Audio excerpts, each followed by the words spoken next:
Good morning, good afternoon, good evening, everyone. Thank you so much for joining the Spiritist Talk series promoted by the United States Spiritist Federation. We meet every Saturday at 11 a.m. Eastern Time. I am Marcia Trajano and am delighted to host this talk today by Rafael Rezende. He is here to talk to us. Hi, Rafael, Hi, good morning. about about planetary transitions in the cosmic cycles. I can't wait to hear from you, Rafael. But let's all give Rafael Rezende a very warm welcome. And before he starts his presentation, please allow me to introduce him for those who do not know him yet. So, Dr. Rafael Rezende is a pharmacist, he is a biochemist, he has a master's and a PhD in pharmacology from the Federal, this is in English, right? Federal University of Minas Gerais, UFMG in Brazil, with two postdoctoral fellowships in immunology, one from UFMG and another from Harvard Medical Schools. Wow, lots of accomplishment. Well done. Rafael is currently an assistant professor of neurology at Harvard Medical School and Brigham and Women's Hospital. It is such a pleasure to have you here, Rafael. And please, everyone out there, please take this time to send your questions during the presentation. Send your feedback, your criticism. Anything is welcomed. I would love to hear from you. And when you do so, we will address that at the end of our time together, right, Rafael? Rafael has reserved time to address your comments, your questions once he concludes his presentation. And go ahead, Rafael. It is a pleasure to have you speaking to us. Thank you so much, Marcia. Thank you, everyone, for having me. I'll just put my screen and share my slides. Hope everyone can see it.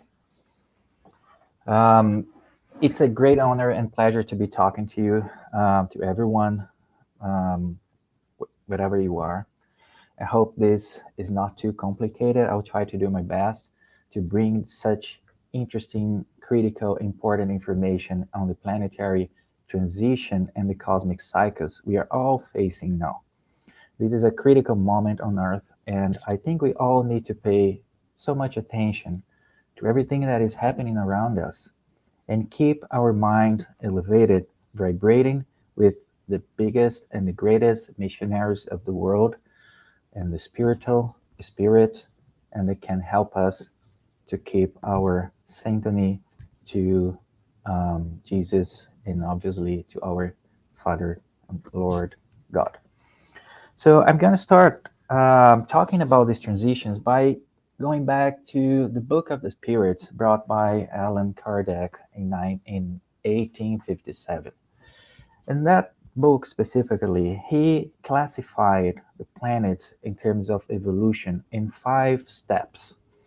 These are the steps where we start as a primitive world in which everyone there's no intellectuality, there's no moral, it's just pretty much animals beginning to have its humanoid bodies.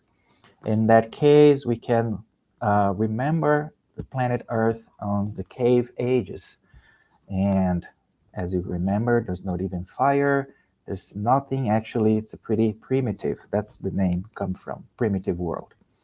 But after that, it comes to a point where the world transitions, spiritually speaking, and it goes to what Kardec called as trials and atonements. That's the stage we are right now. More specifically, in this stage is where we have trials to learn even more and to become better people. And in that case, it's important to understand there's also atonement because this is how we're gonna finish or try to clear ourselves from all the mistakes we have committed in our previous lives. We're gonna talk more about this, but actually now you are in this transition from the trial and atonement world to regeneration world. In that case, I like to think is when you are in a hospital and you're just recovering from a pretty bad illness. And then you're dismissed and you go home and you have to stay home, stay in your bed, relaxing, and trying to recover from everything you went through in the past days, past weeks, or months. So, in terms of cosmic cycles, the regeneration is when we're going to go home and recover from all these problems we are facing from thousands of years of atonement. In that case, regeneration world is still a world where evil exists. Let's not be so naive to think that evil is gone out of nowhere. No, but good people, moral persons, as Kardec mentioned in the Gospel according to the Spiritism, those people inhabit Earth and they inherit Earth. And those are when the moral from perspective will begin to blossom. And then you have the two other worlds, which is, I don't even have words to describe, the blissful and divine world. These are, we don't have idea what is to be living in a planet or in a world like that. It's every spirit is like there is no evil anymore. Every spirit is pure. And it's like you're living among the spirits like Jesus. How can you imagine, how can you describe in words such blessing? So it's really difficult. That's why we can understand so far are these three first steps or levels of the pyramid. But one thing that is important, all these layers of evolution is associated with cosmic cycles, and that's where things get really interesting, because these were brought to us by this guy named Francois Arago. He lived from 1789 to 1853, and he gave a message to Kardec, which is written in the book The Genesis from Allan Kardec, and chapter 8, item 8, and also in the Spiritism magazine from October 1868. He was a really important person when he was incarnated in philosophy, mathematics, in astronomy, and after he passed through the new life, he brought this information to us. Um, but to understand what he said, you just need to go back to our classes when you were a child, in geography, or I don't know, each one has a different area, but who learned that when you were kids in school. But we heard so much about our solar system, and I just want to mention here and bring something that is really critical to understand the cosmic cycles, which is the concept of the relativity brought by Einstein in his theory. So in this case, we see our solar system here. You see our sun and the planets. This is Earth, tiny planet here compared to the other ones, but they're all rotating around a big star. So Einstein told us about gravity, this force that drives this movement of a smaller mass to a bigger mass in space. In fact, that if a mass, I would say the heavier is the mass, the heavier is the body, the more is the deformation of the space-time shift. In that case, what happens is the big star gets into the center, the big body is in the center, and then you have the planets or smaller bodies surrounding this big star. So this is a solar system. We have so many trillions of solar systems in the universe that we know so far. But when groups of solar systems are put together, we have another thing called constellation. For example, this is the Ursa Major constellation. Each blue dot here is a star surrounded by their own planets, and you have this group of stars together forming this constellation. Then a group of constellations will give rise to the galaxy. This is our Milky Way. So if you look at the Milky Way, here you have the dark hole, and surrounding here so many stars and planets that will be always rotating. But the beautiful thing, or the beauty thing here, is that everything rotates around something bigger. The same way as a planet rotates around a star, the star rotates around a bigger star.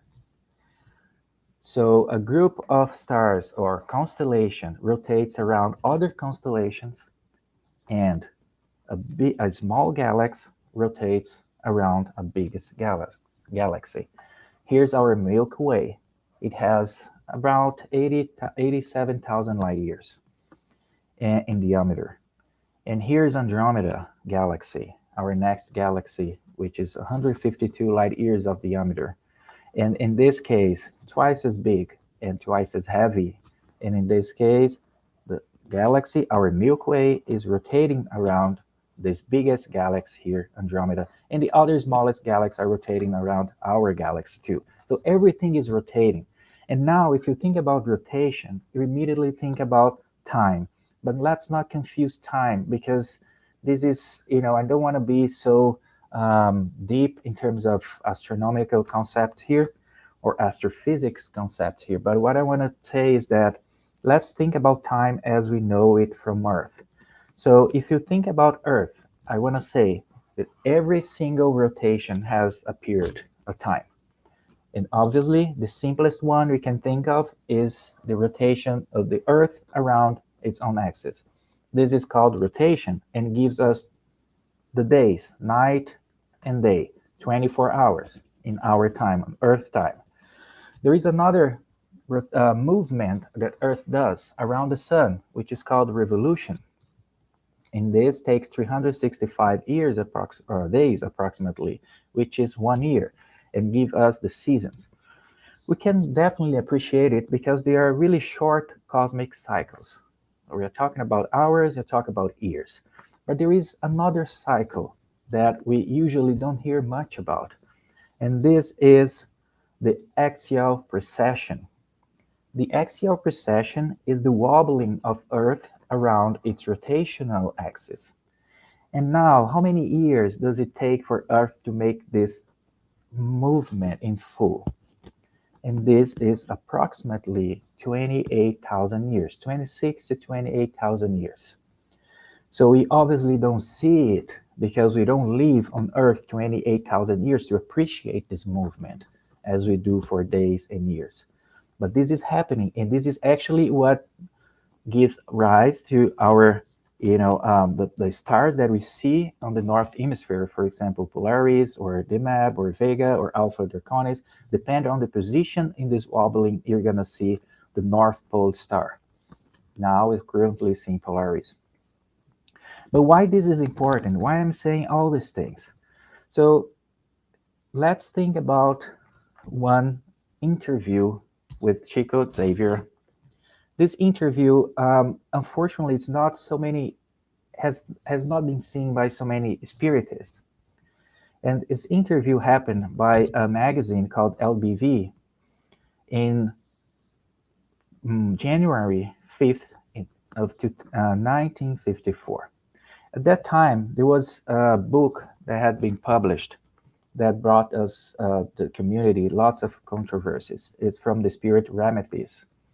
And this magazine was a spiritualist magazine. It went to Chico Xavier to ask him about, or Emmanuel, his mentor, about these controversies. And what Emmanuel tells us about these controversies is something as, I cannot even describe in words. It's so beautiful and so important. And I feel so bad that so many people, so many spiritists don't even see this. And that's why I want to bring this to you. So it's not about remedies, but what it talks about the cosmic cycles. Now it's giving numbers to the cycles that Francois Arago had brought many years ago. And this is what I'm going to read it in full, and then I'm going to put a timeline and explain each step. So this is what Chico Xavier said. Our spiritual advisor states that we cannot forget that the earth, in its physical constitution, properly considered, has its great periods of activity and rest. Each period of activity and each period of rest of planetary matter, which today represents the foundation of our temporary home, can be calculated each in 260,000 years. So it means that the Earth has a period of activity and a period of rest. Each period is about 260,000 years. Which cycle is that? We have no idea. It's something surrounding something, going around something, but we don't know. It doesn't mention which cycle is this, but it's definitely a cosmic cycle, and in my opinion, is the movement the sun around its biggest star. But this is just my opinion. I won't take it as truth, but just what I think. But look what he keeps saying. Going through the period of rest of terrestrial matter, life reorganizes itself, swarming again. Because in the rest period, my friends, there's not much life. I mean, obviously there are life, but it's not as abundant as we have, for example, now.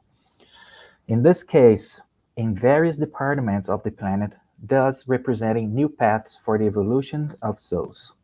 Therefore, the great instructors of humanity in the higher planes consider that, of these 260,000 years of activity, 60 to 64,000 years are used in reorganizing the problems of organized life.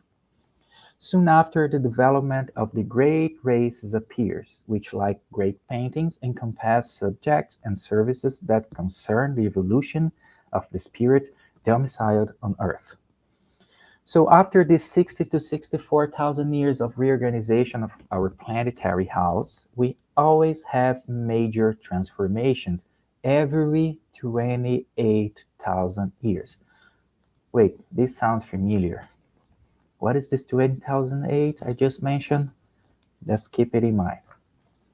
After the period of 64,000 years, we had two races on Earth whose traits were lost because of their primitivism. Soon after, we can consider the great Lemurian race as carrying a somewhat more advanced intelligence, holding higher values in the domains of the spirit. Lemurian race were the human beings inhabiting the Lemuria continent. It was where the leftover of Lemuria continent is where we find Australia today. But it was a big mass of land. They're all glued together still. And this big land were called Lemuria. And they were human beings living there. Obviously, a primitive race. And after 28,000 years, this Lemurian race disappeared and another race came, which is the Atlantean race. So from Atlantis. So another 28,000 years of great work in which the intelligence of the world increased considerably.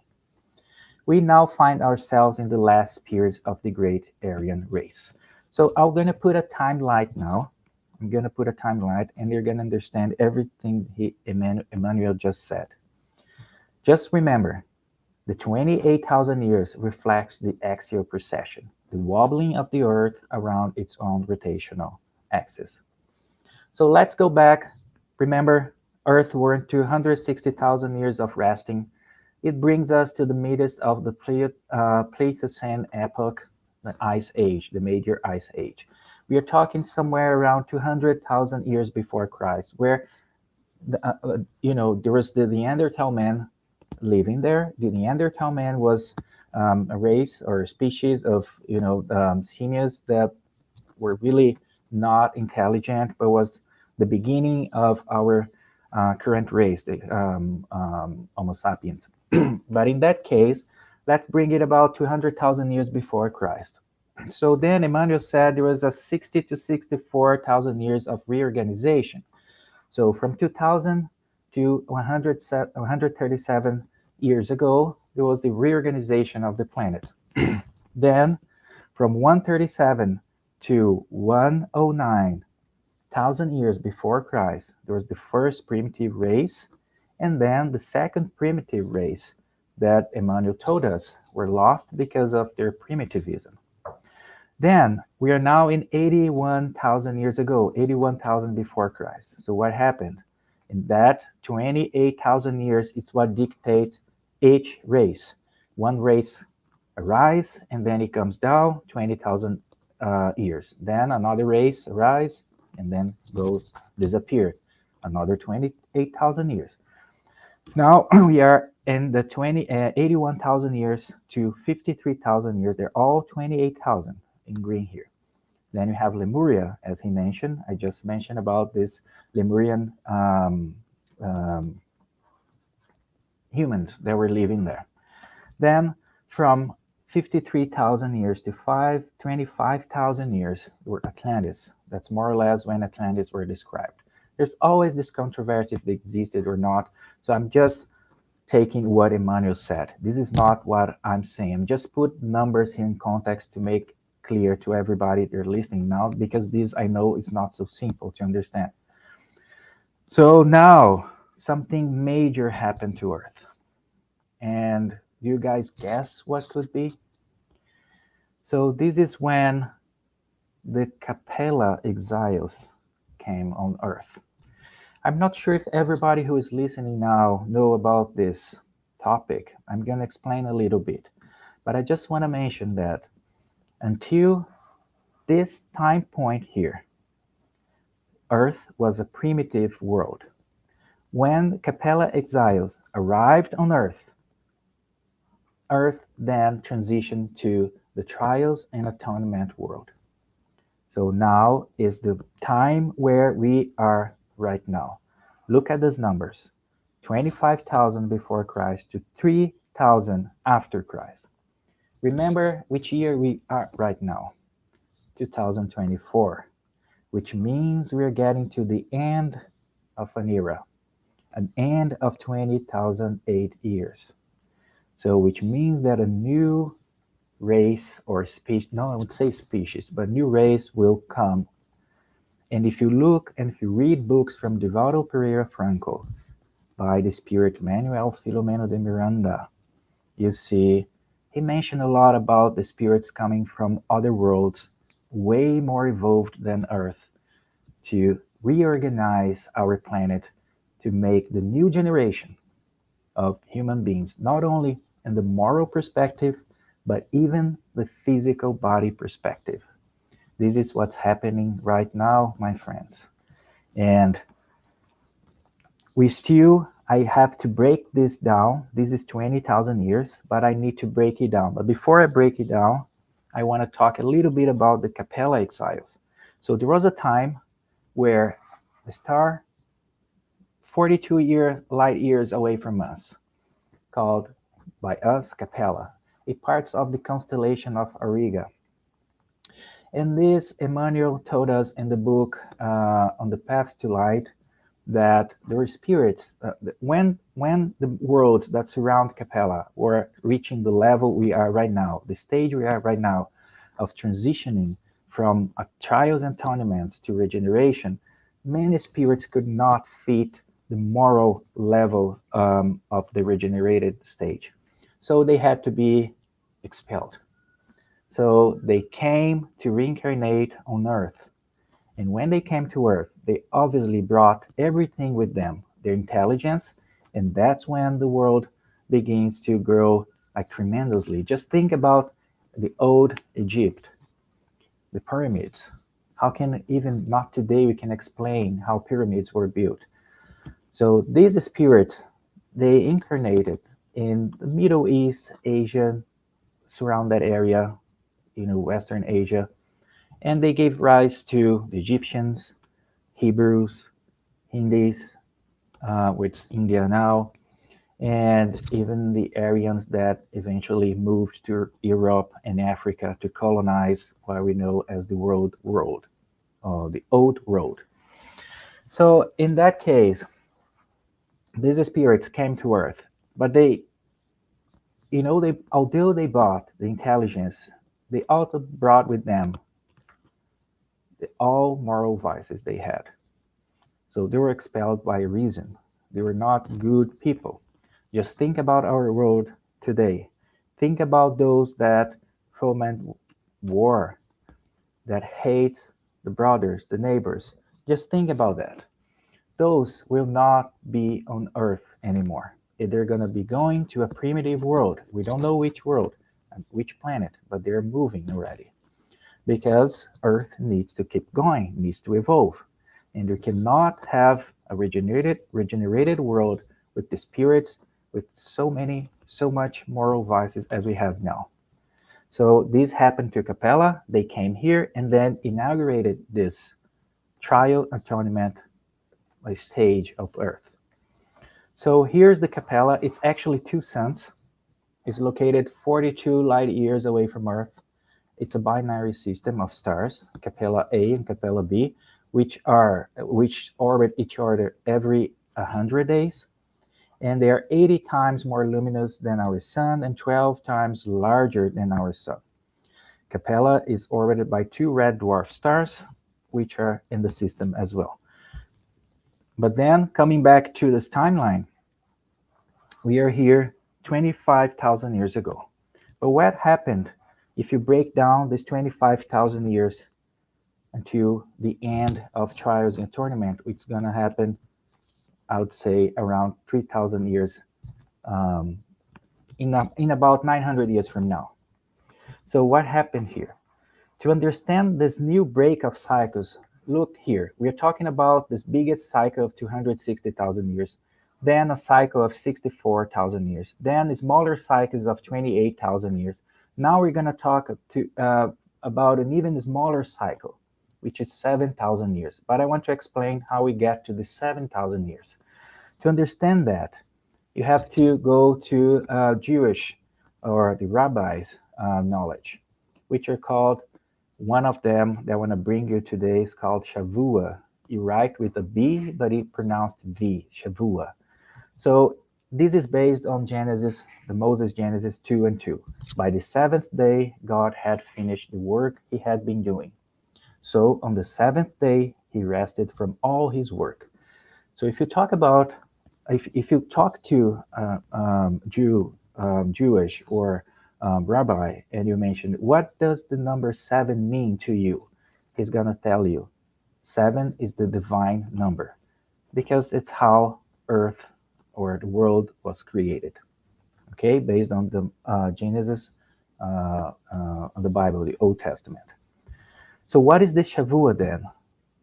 If you want to know more about, there is this nice book by Paul Wozniak, who talk a lot about the details of Shavua. This is not so common to us from the West, but if you go to Israel and you talk to rabbis and you talk to all this Jewish, they're gonna explain you in details, and this is what is in this book. But in summary, a Shavua is a period of 7 days, 7 weeks, 7 months, 7 years. So if you go to Book of Numbers in the Old Testament, 1434, it says, for 40 years, 1 year for each of the 40 days you explored the land. So if you take 1 year for each of the 40 days, it means that 1 day equals 1 year. So this is the Shavua of days. 7 days equals 7 years. For all these Shavuos, there are feasts and acknowledgement celebrations in the Jewish community, in that you can find. But I don't have time to discuss this now. Shavua of weeks means that 7 weeks equals 49 days, 7 times 7, 49 years. Based on the Shavua, 1 day equals 1 year. Now you have Shavua of months. 7 months equals 210 days. Remember, we are talking about in Hebrew Jewish literature. So each Jewish month is 30 days. They go by the lunar cycle, not the sun as we do here. So each Jewish month equals 30 days. 7 times 30, 210 years, or 210 days. Then you have Shavua of years. 7 years equals 2,530 days, because the Jewish year is 360 days, not 265 as our year. So if you do the math, you're gonna come out to, you're gonna go back to 2,530 years. So, but this, now I'm gonna talk what interests most to us at this moment. If you go to the second letter of Peter 3:8, he says, but you must not forget this one thing, dear friends. A day is like 1,000 years to the Lord, and 1,000 years is like a day. So now you have the Shavua of millennia. 7 is Shavua. Times millennium, it's 1,000 years. 7 times 1,000, 7 times 7,000 years. Now it comes to a point where it's extremely important. because 7,000 years is also called Adamic week. This is the whole Bible, my friends. So if you go back to the spirit, the book of the Spirit, question 51, Kardec asked, "Is it possible to determine when Adam lived?" And then the spirits answer, "Adam lived approximately around the time that you attribute to him, about 4,000 years before Christ." So now think with me. 7,000 years. It's 4,000 years before Christ, Adam and Eve. So Adam and Eve representing the Capella exiles. Remember, if you read the beginning of Genesis of the Old Testament, it says Adam and Eve were exiled from or expelled from the paradise. So the paradise for them is the Capella, which is, imagine you are on earth now with your cell phone, with your nice bed, a nice house, everything is so beautiful. We are talking to everyone in the world by this computer now. So now imagine next day you are in a world where you only see animals and caves and rocks, anything else. How would you feel? You lost your paradise. So that's the feeling. Adam and Eva are not persons. They're actually the mentalities of those Capella exiles that came to earth and missed so bad their paradise. Okay? But if you go back to this, 4,000 years before Christ, then Jesus came. Now 3,000 years after Jesus equals 7,000 years. Okay, so Jesus came 2024 years ago, which means we are now in the last millennium. And if you go to the last millennium, if you think about the last millennium, you just read the book of Revelation. And this is the planetary transition. So what I'm saying here, Genesis, the first book of the Old Testament, reflects or talks about 4,000 years ago. Then you have the New Testament, talking about Jesus and the gospel. Then you have the last 1,000 years, which is the book of Revelation, brought to us by John. And if you want to know what's going to happen to Earth, just read the book of Revelation. But you need to be very careful when you read that book, because there's so many metaphors that if you don't take the spirit of the letter, we're going to be so confused that you will not understand a single sentence of that book. So what I'm saying here is, I'm bringing here good news. You look at the earth now, our world, it seems that everything is upside down. But go to the last chapter of the book of Revelation and you see that Jesus will win. That's what you have to keep in mind. It doesn't matter what's going to happen in this transition now, but Jesus will win and we will be on the regenerated earth. Okay? So now if you go back to this 28,000, if you break down into 4 cycles of 7,000 years, this reflects to this Capella exiles that came to Earth about 25,000 years ago. So 7,000 years, some of these exiles went back to Capella, particularly the Egyptians. Then 18 to 11K, another group of spirits went back. 11K to 4K, another group went back. However, some spirits were still living with the same moral vices that they were expelled from Capella. And this is what it's called the Adam-Eve mentality that I mentioned a few minutes ago. Okay? Because now those spirits that did not go back to Earth, plus the spirits that were already from Earth or are from Earth, they're all mixed together now. We don't know if you come from Capella, if you are from Earth, it's everything mixed. But what I'm going to say here, that we are living this last 1,000 years, that Earth is going to move from child and atonement world to regeneration world. So once this cycle ends, a new era will start on Earth. And this new era will be followed by a new generation of human beings, way better in terms of moral, but also physically speaking. Okay, just look at this one here. compared to this one here, the Cro-Magnon man, compared to the Homo sapiens sapiens now, we're going to be even prettier in the future. Okay, so again, this means we are currently living the book of Revelation. So the book of Revelation, brought to us by John by the end of the first century, is actually the explanation of the planetary transition. But the biggest question here is, how can you be part of a world of regeneration? This is what matters of everything I just said. So far, I mentioned about cycles. I mentioned about numbers. So I try to help you understand what's written in the Bible, particularly in the book of Revelation. So many metaphors, so hard to understand. But all the cycles are there. And the cycles were brought to us by Arago, Francois Arago, and then Emmanuel brought numbers, put numbers on the cycles, and here we are. But what really matters is, how can we be part of a world of regeneration? And the answer is by becoming a moral person. What is a moral person? Then you have to go to the Gospel according to Spiritism, chapter 17, entitled Be Perfect. So now you're going to read with me here. Who will be the persons that will inherit the regenerated earth? So he starts like this. Moral persons. Truly, moral persons are those who practice the law of justice, love, and charity in its greatest purity.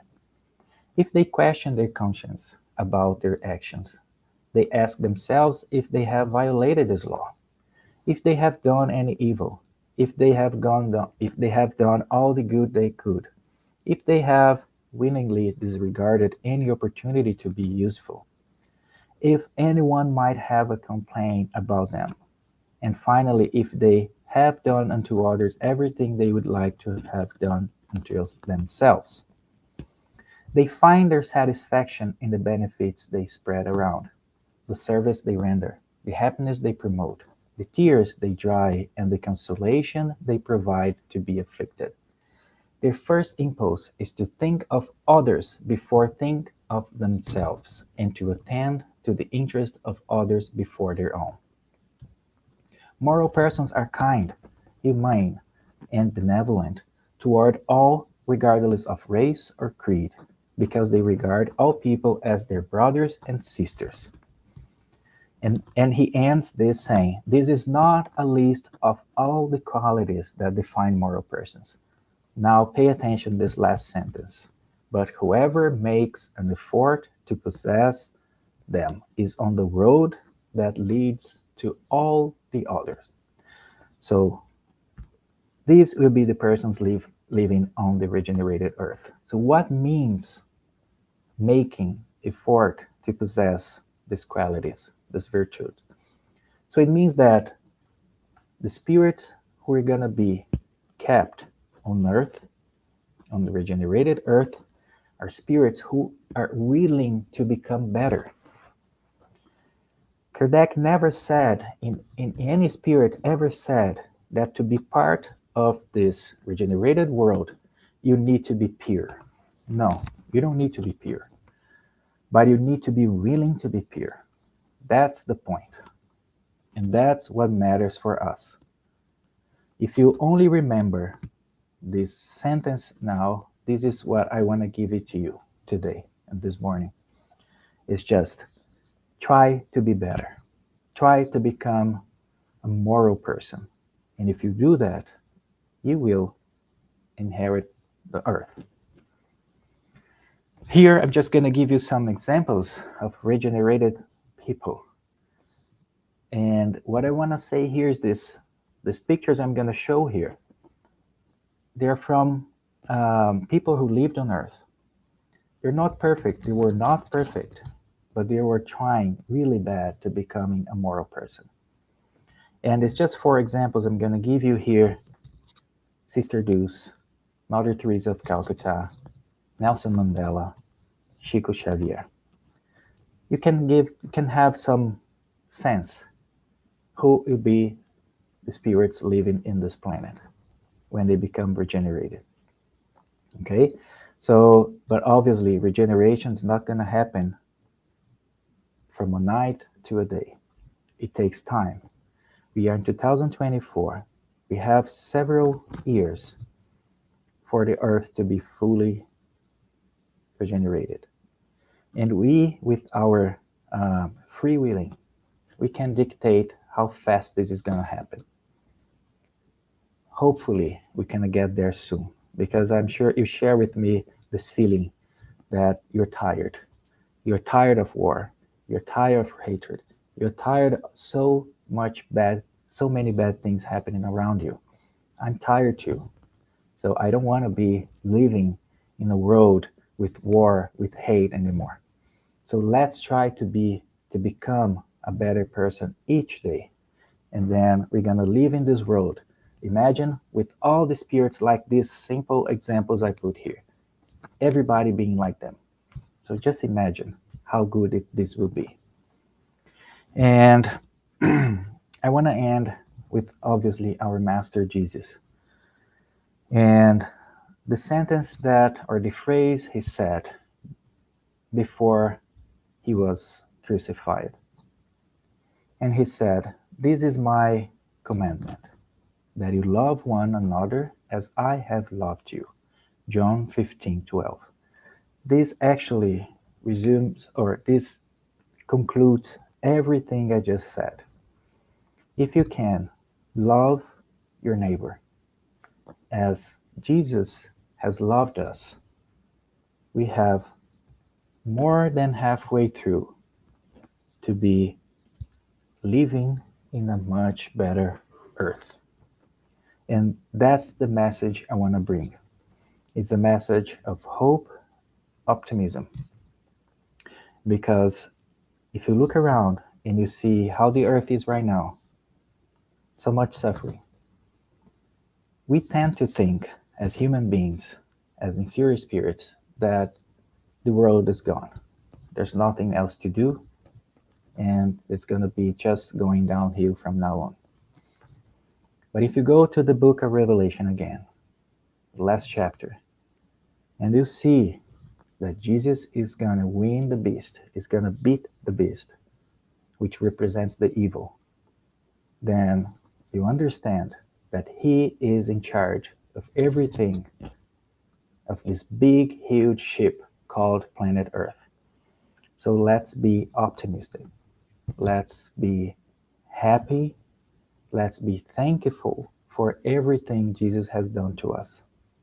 Because I'm sure everybody here wants to be around him in the future.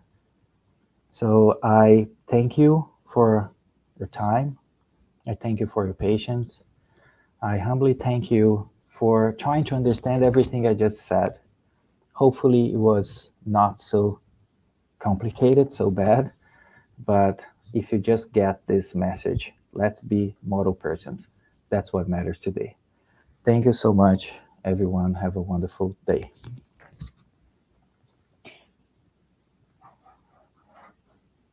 I'd say not so fast. We have time for questions and answers. But before we get to that, everyone who is still here with us, I just want to say thank you. Thank you, Rafael. This is just amazing food for thought, right? Lots and lots of them. And appreciate all your reflections on the topic of that we brought up today, planetary transitions and cosmic cycles. But please do note, stay here for the Q&A, and let's go for some announcements now. Yeah.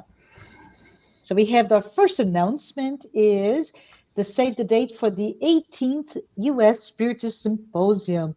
This is going to happen next month, September 21st, in Boston, and it has the big, amazing theme: life through the lens of immortality, philosophy of spiritism. I hope to see all of you there.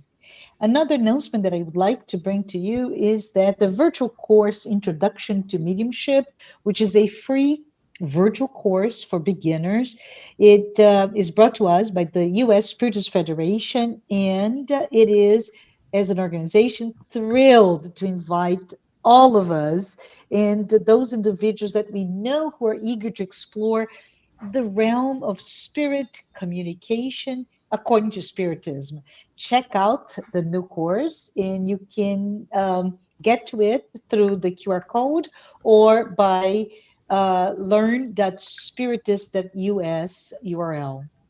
We have another announcement, which is the podcast like series, Psychology and Spirituality, A Bridge to a Better Life, which is a program based on the works by Joanna De Angelis. There is a new episode every Friday at 7 p.m. Eastern Time. It is also available both through many different YouTube channels and Spotify and other, I believe, other podcast channels out there.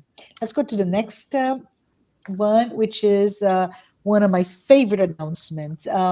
Be My Hope is a Spiritist app that is available on Apple Store, Google Play, and it is here to offer uplifting content in a collection of videos.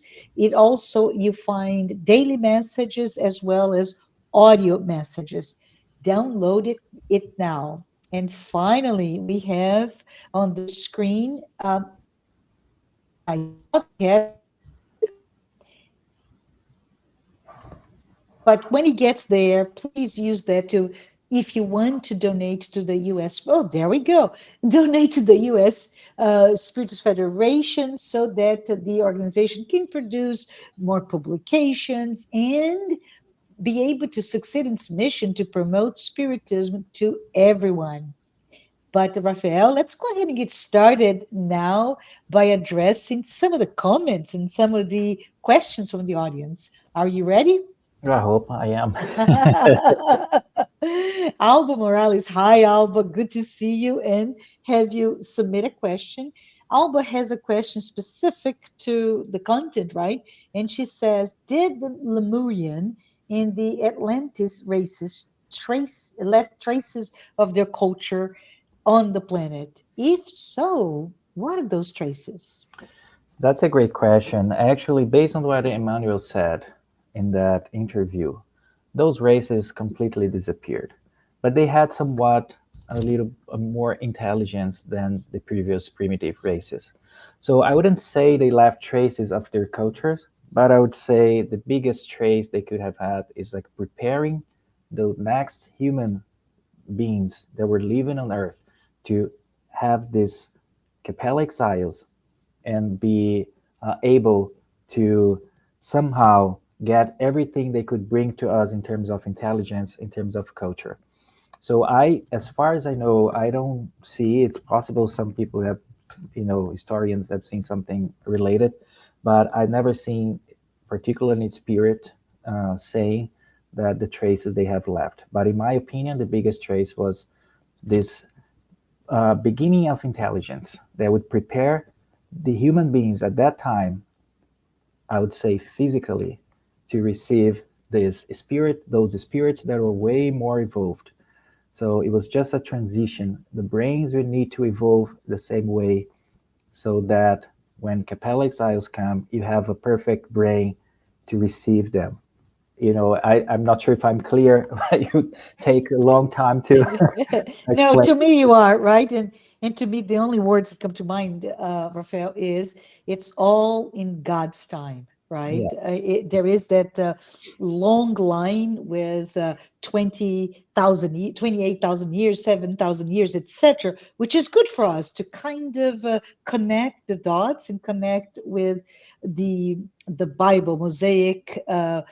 Genesis to Chico Xavier's message of Emmanuel and the evidence that we have. So it's Yeah. all super interesting. But also, I believe what you just said, Raphael. Um, Maybe the Lemurians and the Atlantis were indeed eradicated, and there are no traces, but they allowed us to have this quantum leap, if you will, Yeah, for the exactly. next from a Perfect. moral perspective, right? That's it. That's it. Not only moral, but Mhm. also physical perspective. Yes. You know, The body evolution. had to be ready, right? To Exactly. accept, to welcome the Yeah. spirit. Yeah. So just think about what's happening right now. So you see so many spirits coming from other areas. You don't see actually. You can feel them here, but you Uh-huh. look at those little children now. Some of them, they take some time to even learn how to speak our language, but they have so much inside to teach us. It's hard to understand how it's possible. So what is happening? Those spirits coming from, particularly, this is what Divaldo said, and based on Manuel Filomeno de Miranda. So the spirits coming from Alcyone, it's another system. They're coming, Mhm. they're incarnating, and they're changing physically our brains to be more receptive, as you just said, to the next generation. So things, evolution doesn't, that's a poor translation, but evolution doesn't skip like long periods, doesn't give jumps.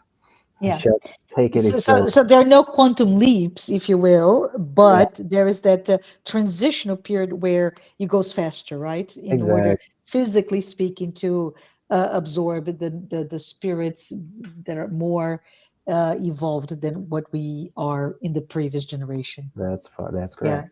Yeah. that's awesome. Thank you. Thank you for your explanation. We have another one. Can we go back to a less spiritually evolved world? Oh, we can go back. Not on Earth, another planet. Earth will Okay. never go back to a less evolved world. So Hmm. once you conquer something, it's not never going to be lost. So what happens is it's much easier for the spirits, Jesus, and the workers, if I may say, to Hmm. remove spirits that are not fitting Earth anymore to another planet, then bring the whole Earth to a primitive state. I It see. doesn't make sense. Yeah, yeah. So Earth is gonna move forward, but the spirits who are living here that do not want to move forward, they were gonna go backwards to other planets, exactly the way it happened to Capella exiles.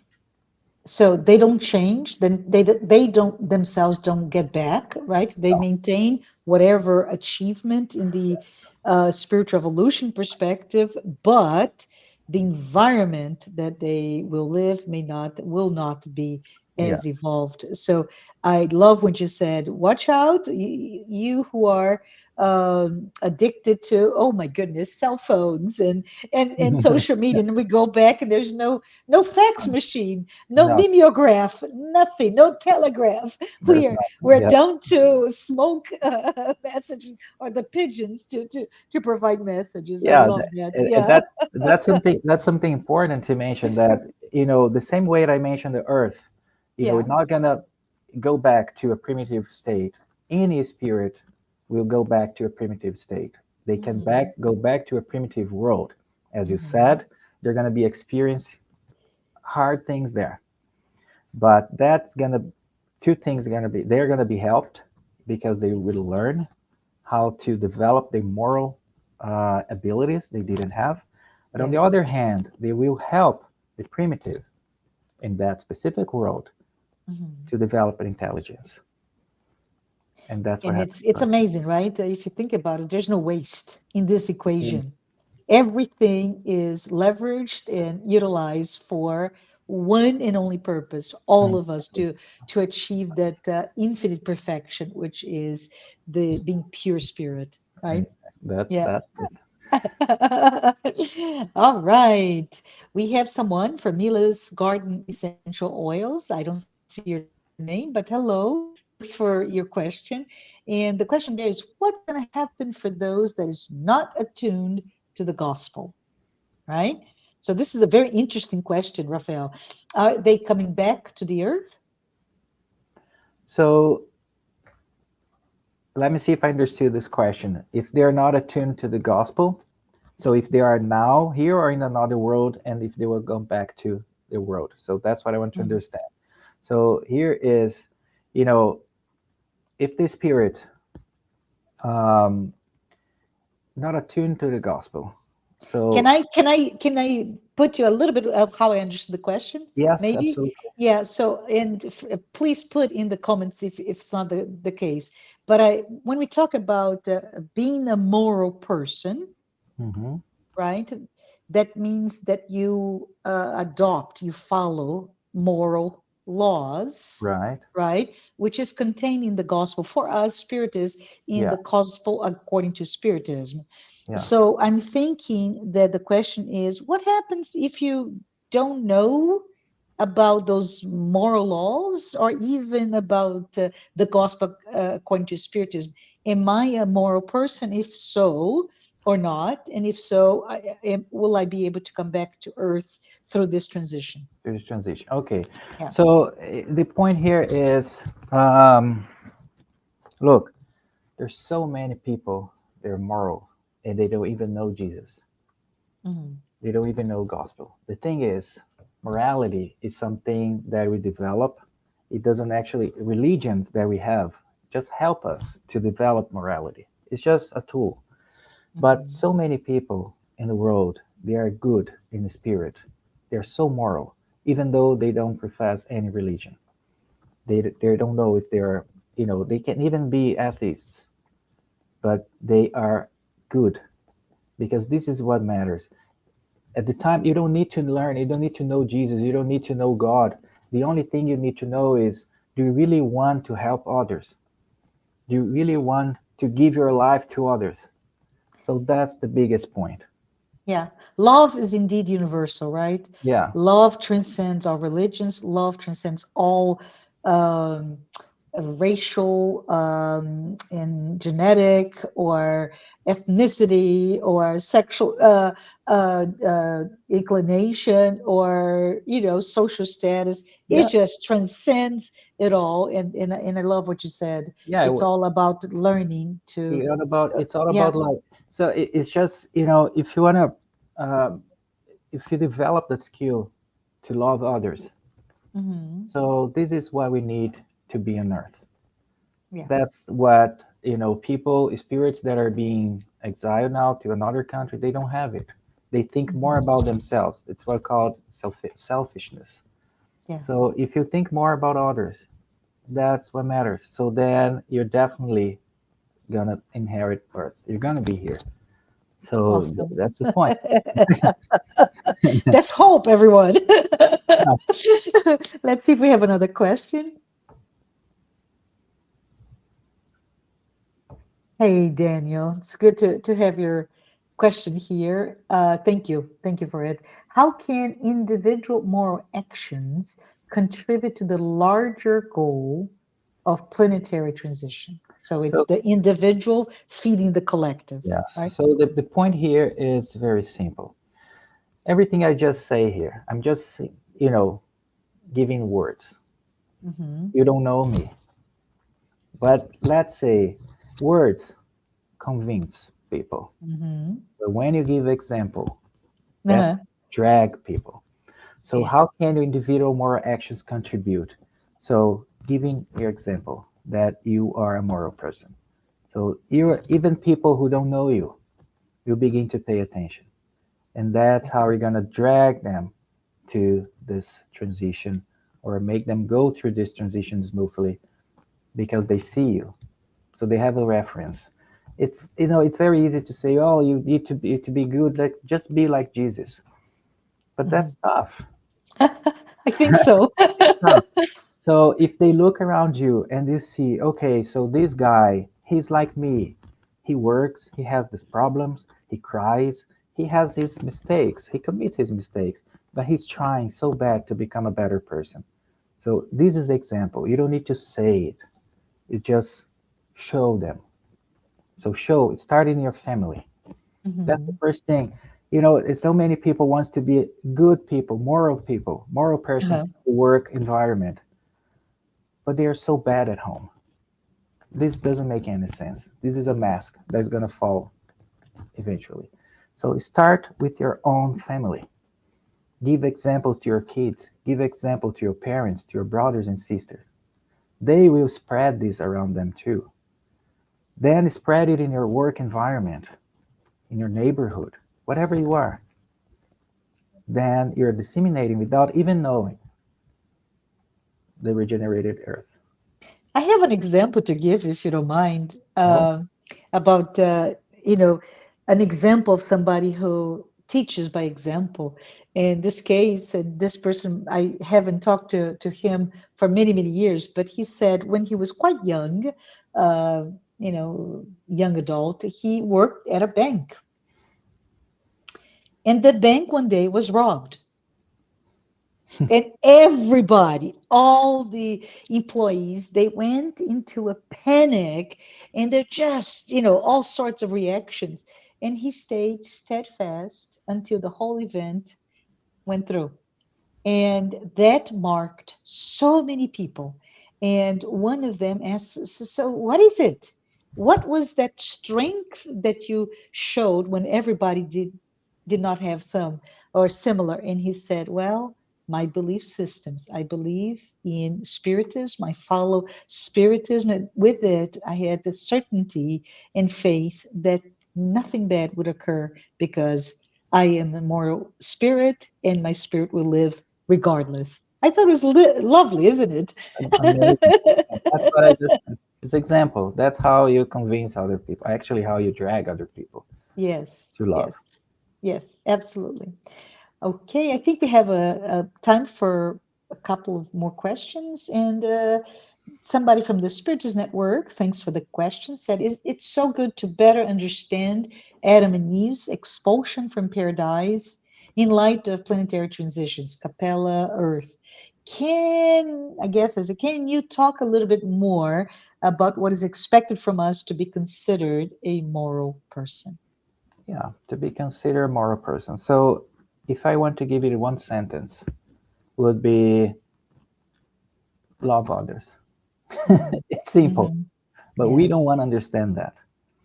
So, be a moral person is try to be honest with everybody around you. Try to help the most you can, everybody around you. Think Mhm. first about others, then you think about yourself, right? Yeah. So, if you have opportunity to be useful, be useful, Yes. right? Yes. So give some time. Every time, people confuse a lot. So I don't have money to give to help people, but it's not about money. Everybody has something that is unique to everybody, and it Yes. doesn't cost anything. And this is time. You have time. So if you can take a little bit of your time, daily, weekly, monthly, to help others, this is a red something, a feature of a moral person. Time doesn't cost anything. It may cost to you because you may be working, not working, but see, everything that you get here, materially speaking, it's gonna be here, stay here, Absolutely. right? This is But that this is good person, reminder. Yeah. remember Andre Lewis and the book when he said, he was a doctor and was trying to help. Obviously he was paid by being a physician, but there were some that he didn't charge. He didn't want to attend them, to treat them, but Yeah. he did it anyways. And one of them was one of the only prayers he had after he passed away from that specific person who was helped. He didn't even like her, but she was praying to him every single day, and that's Yeah. what helped him to be, you know, removed from that environment he was. So that's the thing we need to keep in mind. Love each other. Yes. It's so important, right? And it's so actually still difficult because in its simplicity we lose sight of what is love, what are the different types of love, how can I love even that person that is right, I don't like you. Well, pray for that person, like in the book Nosula by Andre Luiz tells us. But let's Yeah. see if we have another one.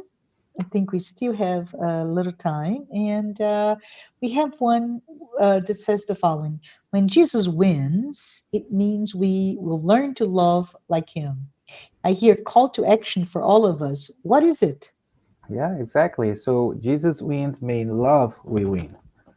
So that means that we learn to love like him. So, Yes. in the beginning, when you had this 10 commandment, and one of them was like, love God above all the things, but love others like you love yourself. But Yeah. Jesus, by the end of his life on earth, he realized that we don't know how to love ourselves. How can you love someone else if you don't even know how to love yourself? So then he said, love each other. This is my new commandment. Love others like I have loved you. Hmm. So how did he love us? How he has been loving us. So that's why we Yeah. need to think, right? So when Jesus wins, it means we will love like him. Yeah. Yeah. I think it's very interesting because I think this is my thought processes now, Rafael, is the fact that for me to love you, right? It requires that that resonance, right? We think alike, we believe similar things, we have similar background. This is usually how it happens. Yeah. That connection to the other, so the other is no longer the other, the foreigner, the person that doesn't look like me, doesn't behave like me, but somebody very close to me, my family, my tribe, my clan. And I think it's so interesting that to do that we need to learn, to be curious, to understand that person, right, the other entity. But if we do this for a person, what about yourself? Do we have inside of us mechanism to really playing with this notion of loving myself, right? You can start with the my inner child. What is it there? What is, can I learn more about myself? And when I learn more, I can then start to love by starting to forgive myself and beyond. This is my thought Well, process. I don't know that's if you had really, any. that's really good, because one of the hardest thing I ever did was looking myself at the mirror and telling to me, I love you. Yeah. It took me years, I actually. think this is the call to action to everyone, right? Let's Yeah, all do this. Look in the mirror and say, I love you. it took me 40 years to do that. Hmm. So Thank you. then Thank you for sharing. that's Yeah. when I realized, okay, so I think I don't forgive myself. I don't love myself, because when we become spiritists, there is this sense of moral gets so strong that you say, I did so bad things in my life, so I cannot be a moral person. I don't think Mm, I deserve this and all this blah blah blah thing. So that it only put you down. hmm. But then Yeah. when you look in the mirror and look at yourself and say, I love you and I respect you and I forgive you, this is so hard. Yes. But you Yes. break that ice and things start to change. Yeah. No. And it's interesting, right? I love you. I love myself. And we can say, but learn to practice that and all the nuances from that, right? This is awesome. Thank you for doing that. I don't know that we have another one. And we have a comment, DC, saying Oh, fantastic. Thank you. And I say I echo you, DC. Thank you. And we have an amazing thank you, Rafa, from Lutetia. Hi, Lutetia. And from Mila's Gardens, thank you very much for this beautiful class. I agree with you as well. thank you all. This is very good. I just want to say thank you, Rafael. Thank you for all of those who are here with us today. And we meet every week for the Spiritist Talk series. And please note, as you see in the window, the screen, is that next Saturday, August 31st, we will not hold an activity due to our holiday. So happy Labor Day, everyone. Take the time to rest and to be grateful for all the labors, right? And the following Saturday, September 7th at 11 a.m. Eastern Time, I come back to you now as the person who's going to present this idea. As you see the title, It is all about the me, myself, and understanding, right? So the title is I Am Self Awareness in a Hyper Connected World. Hope to be able to see you then. And we will meet again at 11 a.m. Eastern Time next Saturday. But before we close, I would like to have a big question for you, Rafael. Would you mind please saying a prayer for all of us? Absolutely. Let's do it. Thank you. Thank you. So we're gonna now, those who feel comfortable, close your eyes. Just keep thinking about our greatest master, Jesus. And the only thing we need to say is thank you. Thank you for being patient with me. Thank you for being this brother, this father, this friend. Thank you for all the teachings. Thank you for bringing this amazing, beautiful doctrine, the Spiritism, that is making us see reality and wake up for the spiritual world. Thank you again for everything. And I take this time to think of all my friends, all my neighbors, all my humanity family that are going through hell right now in war zones, in jails, starving with anything to eat. They're dying of cold because they don't have what to cover. For all these people, all these brothers and sisters, we ask you, Jesus, send your love, send your blessings, and be with us today and for all the time. So be it.